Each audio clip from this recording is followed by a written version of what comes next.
Hey guys, so in today's video I'm going to take you guys along with me to get all the rest of this cleanup done. In the previous video I moved the processor out of the way, but I want to go ahead and just get the cleanup work done right here.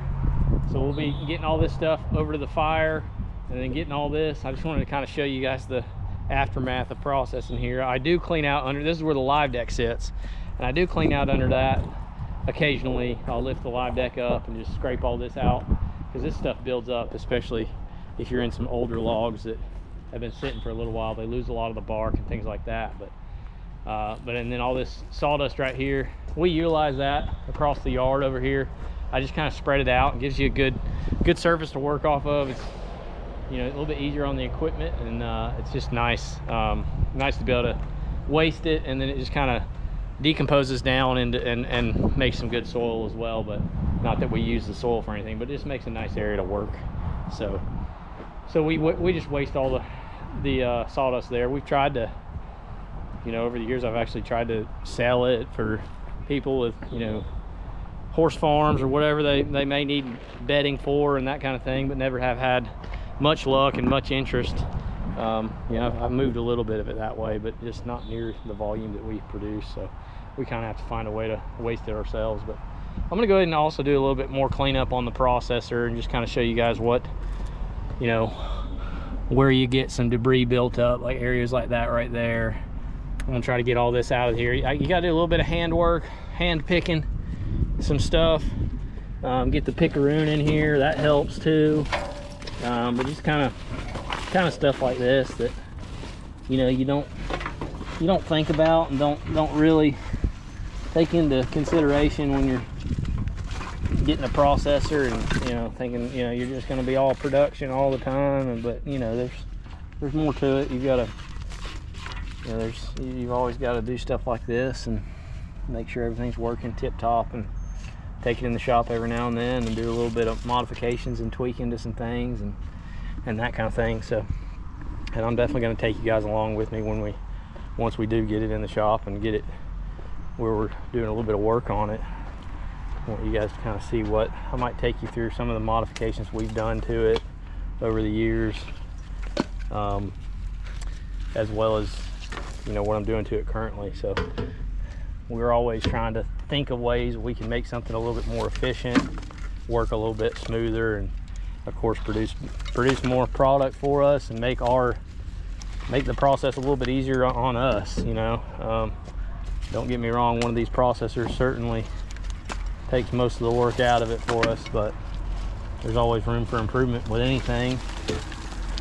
And so that's just kind of how my brain works. I'm always thinking about how I can make something a little bit more efficient, because you know, with as many cycles as you're doing with a machine like this to produce firewood, if you can make it where you're saving just a fraction of a second on each cycle or whatever. I mean, it's not all about speed, but also just, you know, also making it where you don't have as many hang-ups or as many, you know, I mean, if you're making a better quality product, whatever the case may be, that's just always what we're thinking about here, is trying to make something a little bit better, you know, no matter what it is.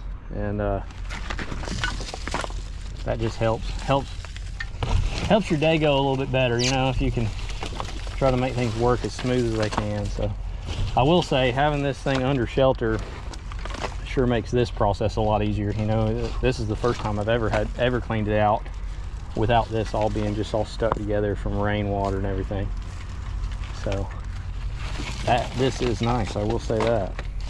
What clogs this up is big pieces of bark like this and big logs like that, and they'll lay like this, and then everything just sits on top of it. So it's no fault of the machine by any means, it's just part of it, you know. I mean, you'd have to, you know, if you were to get in here and kind of make sure everything was cleaned out, every single live deck, you'd be all right.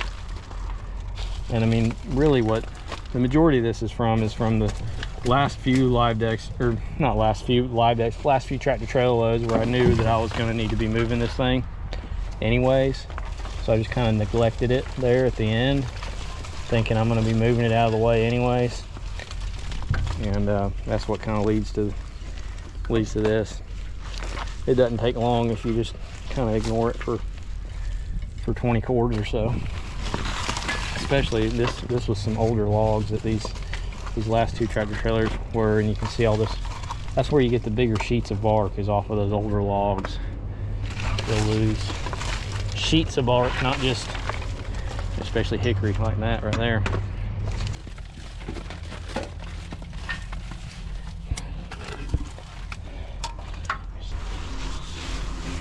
But then, like, from there back, you don't get anything, you know, no debris at all. That area is good and dry, and I mean, I do need to clean this up from when this pump was leaking there, but I've got that where I think that's sorted out. That was in a previous video where I was having an issue with an O-ring there, and I think we finally got that figured out. We'll put we tried to put the correct O-ring the first time we fixed it, but we ended up having to take it apart 3 times and put a new O-ring in it each time. Although it wasn't damaging the previous O-ring, the first O-ring we took out was definitely damaged. It was split, and tried to replace it with what we felt like was the same O-ring, but it was hard to match up, and being that one was kind of mangled up. And then that one leaked after just a few hours of run time, and then put another one in it, and it lasted a little bit longer, but still nothing like it should, you know. I mean, that original O-ring lasted, I don't know, 1,100-1,200 hours. I don't exactly remember how many hours were on the machine, but somewhere in that range. And that's what I had hoped to get out of the repair, but that didn't happen. And get the pickaroon in here to get in this gap. So, but anyways, ever since we replaced it on that 3rd attempt, we also put a little bit of all it is a little plug in the front of the pump there, and it's right here between the plug is like right here, right in that area, right between the engine, where it mounts to the engine. So it's, as you can imagine, a pain in the butt to get to. You got to take the pump loose from the motor there, and but all it is a little plug right there with an O-ring on it. And after this 3rd attempt, though, we got that O-ring swapped, and went ahead and put a little bit of thread glue in there, and really torqued it down a little bit tighter than we did the previous times. And that's so far so good. I don't want to jinx myself, but I think we may have fixed the problem. So hopefully it'll last a while longer like that for us. Get way up in there with the pickaroon.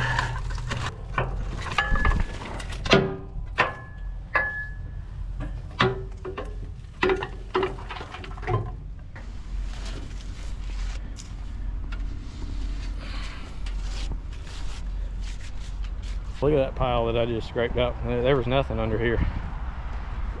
That's a bunch of debris, and of course all this out here. A few little pieces of usable, sellable stuff there. And this area here is probably the most aggravating part to get to right here.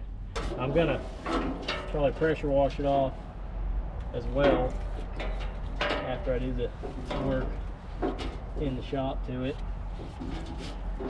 One thing that gets clogged up is that red dot AC unit that's up on top of the cab. I've got to clean that out. Anytime I move the processor out, I clean that out. And I hit it just with a low pressure.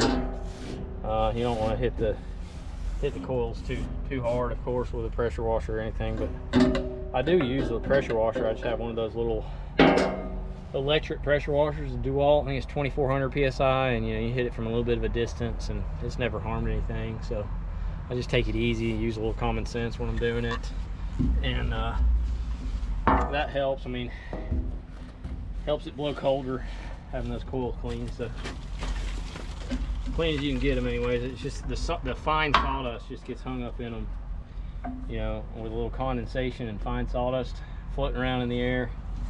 It's gonna clog it up, as you can imagine. So yeah, that looks pretty good. I'll go grab a leaf blower and be right back, and we'll get this cleaned up. Well guys, I don't have a leaf blower here at the shop. They're everywhere right now. I've got them out on maintenance. Maintenance crew's got a couple, and then the installation crew has a couple. and then I've got one at my house. My brother's got one at his house. So I don't know, it's crazy. I can't believe I don't have a single leaf blower here. I mean, I have the little battery powered, but that ain't gonna cut it. I need something with some force and some run time to get on this thing. So I'm just gonna get this thing moved out of the way, and then we'll start cleaning up this area right here, and I'll get y'all set up where you can watch me clean this area up good and have all this ready to go for when we need to move back over here. So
guys, well, I got the whole area cleaned up pretty well. I mean, of course it could be better if you wanted to take a broom or leaf blower to it or something, but this is as good as we need to get it. Of course, all we're going to do is move the machine back in here and start running again once we get everything serviced up the way we want it and ready to go. So I think that's going to pretty much wrap up this video. You can see how I spread out the sawdust out here, and I mean, this area, it just kind of smooths itself out over time. It's not perfectly smooth, but you know, running over this stuff, it's nice. I mean, it's like a cushion under your machine when you're loading the live deck and just moving logs around. And then I pushed all the debris that's burnable over there into the burn pit, and I'm gonna get that thing lit up tomorrow for sure. Get all that debris taken care of and burned up. So that'll be nice. And then and then tomorrow we'll probably get this thing moved over to the shop and get it all cleaned up a little bit better, and then we'll show you some little modifications and repair work and things like that we'll be doing to this while it's over there. Anyways, I think that's going to pretty much wrap this video up for the day. I appreciate you guys watching, and we'll catch you on the next one.